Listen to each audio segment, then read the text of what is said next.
Hi everyone, my name is Caitlin Callahan and this is my Oobleck assignment.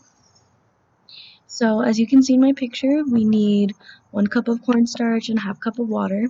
I added 5 drops of pink food coloring to my mixture, and then I put my hands in the bowl to mix it up.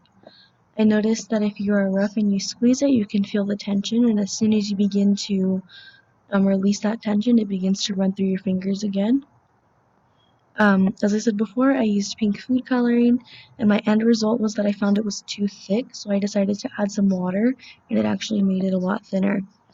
After this happened, I was again able to make the ball while working with it, and then once I stopped, it did run through my fingers.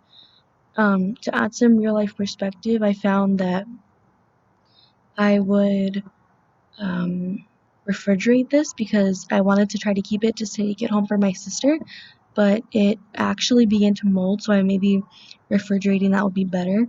And I also thought of this assignment is in terms with using it for special education classrooms, and I found that my autistic family members, my little cousins, they didn't like it due to the texture, so maybe I wouldn't incorporate this into that lesson with special education, but I would incorporate this into a regular general education classroom.